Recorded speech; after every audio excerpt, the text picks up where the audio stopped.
So there is a disorder called binge eating disorder, and there is a disorder called bulimia nervosa. Okay, so you may have to remember that in bulimia nervosa there is self-induced vomiting, and in binge eating disorder you don't have self-induced vomiting. Okay, so this might seem a little confusing, and for this I have made a very nice mnemonic. Okay, so little bit of background. First of all, if you look at the word bulimia nervosa or anorexia nervosa, the word these two terminologies have the word nervosa in them. Okay, so what this means is that the person who has this disorder is anxious or nervous. Okay, nervosa, nervous.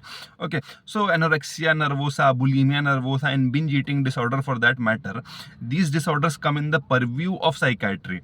Because see, what happens is that oftentimes what you will see is that when a person is stressed about something, the person will try to avoid talking about that topic. Okay, because see, the thing is that the human brain has evolved to survive. Okay, and it has not it is survival of the fittest. It's not the fittest one thrives.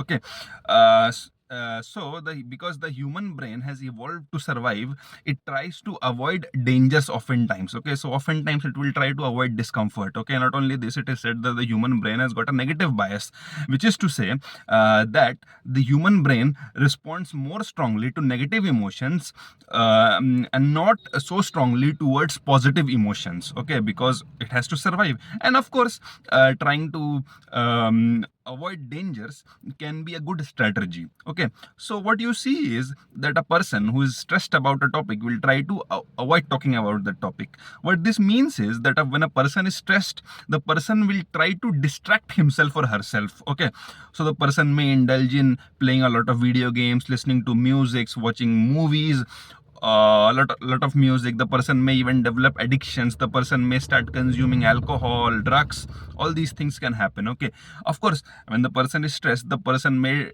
indulge in eating a lot of food to distract himself or herself. Okay, not only will the uh, food distract the person, but will also give the person dopamine hit, because the food may contain a lot of calories and sugars and all of these things. Okay, so what we can say is that bulimia nervosa, anorexia nervosa, and binge eating disorder, these diseases come in the purview of psychiatry. Okay, so where has this word binge eating disorder come from? Okay, see, oftentimes in English we say that I was binge watching episodes of so and so series. Okay, so over here the binge watching has been used to make this terminology binge eating disorder. Okay, so the person will eat a lot of food.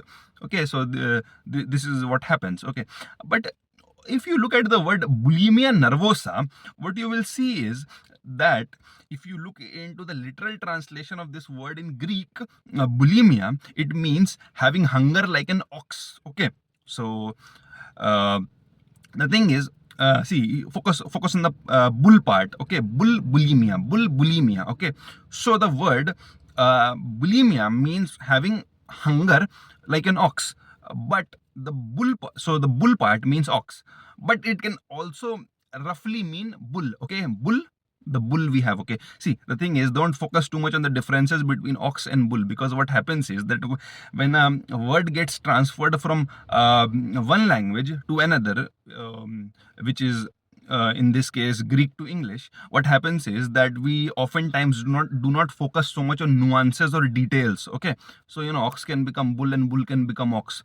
Not only this, with time also the meaning of a word can change. Okay, so the word bull, like we have bull, bullock cart, bulimia. Okay, so the word bulimia basically means having hunger like an ox, or roughly speaking, having hunger like a bull. Okay, now of course a bull is much larger than a human being, so it eats a lot of food. Okay, so when I say hunger like a bull, it means having a lot of hunger.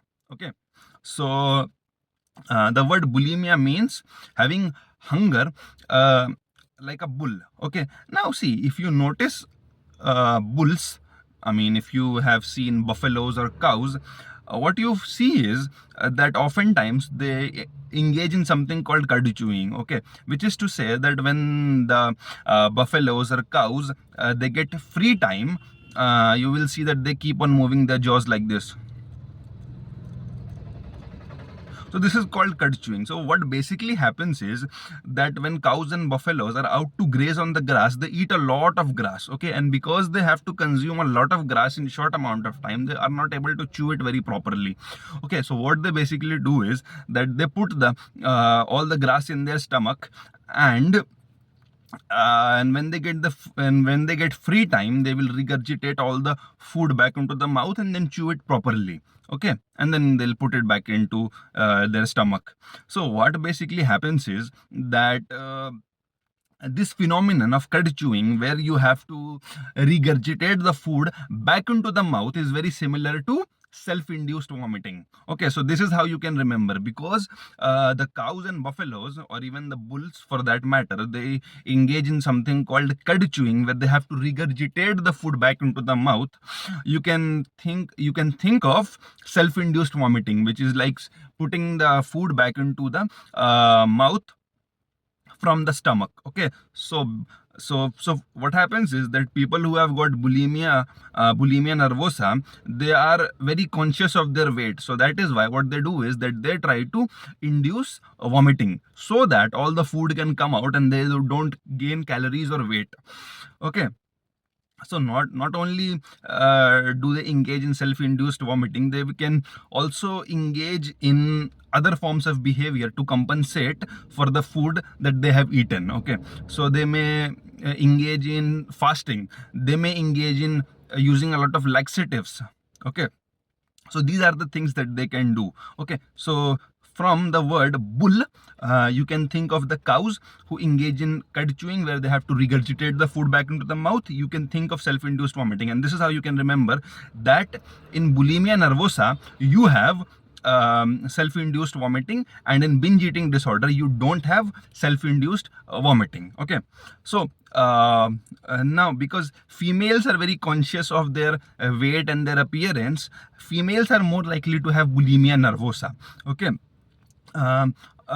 you may have heard that Princess Diana, she had bulimia. Okay, but if you look at her photos, what you will see is that she had not gained a lot of weight. This is because in bulimia nervosa, the person engages in self-induced vomiting. Okay, so the person in bulimia nervosa oftentimes does not gain weight. The person may or may not gain weight in bulimia nervosa. Okay, so yeah, these are some of the things. So yeah, one more interesting thing is that the cows and buffaloes, they have got a four-chambered stomach. Okay, that is why they can engage in cud chewing.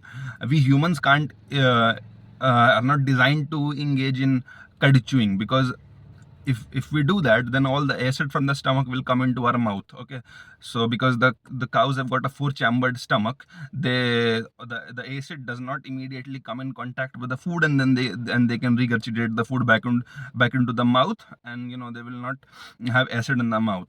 But what happens in case of humans is that if you engage in self-induced vomiting, what happens is that all the acid will come into your mouth, and it may damage your teeth. Not only this, because you have to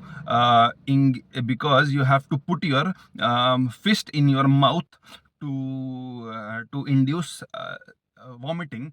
You may have stains on your knuckles because of all the acid that is there. Okay, so I told you that the prevalence of bulimia nervosa is higher in females than males. Okay, because in bulimia nervosa we have self-induced vomiting. So females induce vomiting because they don't want to gain a lot of weight, because they're very conscious of their weight or appearance. Okay, so that is why bulimia nervosa and anorexia nervosa are more likely to be found in females than males. Okay, in case of binge eating disorder, we also find that binge eating disorder is more likely to be found in a female than a male. There are many explanations to explain this. One of them is the fact that females undergo a menstrual cycle. So because of that, there is a lot of hormonal fluctuation, and this hormonal fluctuation puts a lot of emotional stress on the females. Okay, another explanation is the fact that females are less likely to engage in risky behaviors, such as consuming a lot of alcohol or drugs to cope up with the stress, or to soothe themselves, or to distract themselves from the stress. So they are more likely to indulge in binge eating. Okay, there is another explanation, but it's just a hypothesis. Okay, so the hypothesis states that the female body has evolved for pregnancy, and because of that it wants to consume a lot of food to store energy for future use for pregnancy. Okay, so that is why females consume a lot of food as a coping mechanism also. Okay, but it's just a hypothesis. Okay, so what is the hypothesis? So hypothesis has got very less credibility if you compare it with a law, a theory, or an axiom. Okay, so the word hypothesis contains the prefix hypo. Okay, so the word hypo means below, less, or under. Okay, uh, so hyper. Okay, so it is lowest in the hierarchy of credibility if you compare it with an axiom, a theory, or a law. Okay, so because the amount of proofs that are there to substantiate a hypothesis is not very high if you compare it with an axiom, a theory, or a law. Okay, so this is how you can remember the meaning of the word hypothesis. Okay, lowest in the hierarchy. Okay, hypo. Okay, technically speaking, the word hypothesis means under thesis or under testing. Okay, if you want to look at the linguistic aspect of it, but a very good way to remember the meaning of the word hypothesis is to think of it that it is lowest in the hierarchy, because it contains the prefix hypo. Okay, so yeah, so I told you that the gender disparity in the prevalence of bulimia nervosa and anorexia nervosa is there such that females are more likely to have it. Okay, in binge eating disorder we have a similar situation, but the gender disparity in the prevalence of bulimia nervosa and anorexia nervosa is much higher if you compare it with binge eating disorder, because females are very conscious of their appearance and weight. So there is one more thing that I want to talk, and that is that there is a terminology in psychiatry or psychology. It's called rumination. Okay, rumination basically means to think about something over and over again. So where has this terminology come from? See, what basically happens is that the animals who engage in cud chewing, they are called ruminants. Okay, ruminants. And cud chewing is also called rumination, because see, what happens is that these animals have got extra room in their stomach in which they temporarily store the food and then put it back into the mouth, so that they can chew it properly. So they have got extra room. Okay, room rumination. Okay, so even though the connection between the word room and rumination is linguistically inaccurate, you can still use it to remember it. Okay, so what happens is that the animals who do cud chewing or rumination, what they do is that they do this in their free time. Okay, so when they sit, they do cud chewing. Okay, so they chew on their food a lot because they have got a lot of free time, of course, right? No, of course. So another thing is that, because they eat a lot of grass, and grass contains a lot of cellulose, and it's very difficult to digest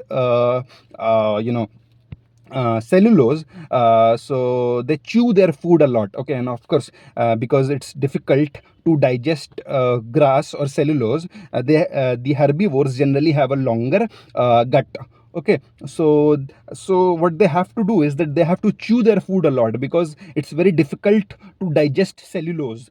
Okay, so they chew their food a lot. So they chew their food for very long periods of time, and they continuously do it and do it. So this chewing of food is metaphorically similar to thinking about something over and over again. Okay, so that is why the word rumination in psychiatry, psychology, or English means to think about something over and over again. Okay, yeah, so rumination means to think about something over and over again. It's like a kind of overthinking. Okay, So one last thing, I told you that people with bulimia nervosa, they engage in self-induced vomiting. Not only this, they can engage in other forms of behavior to compensate for the caloric intake, which is fasting or the use of laxatives. Okay, so the person may or may not gain weight. Not only this, if the person does a lot of self-induced vomiting or fasting or uses a lot of laxative, so the person may even lose weight. Okay, hope you like the video. Thanks for watching.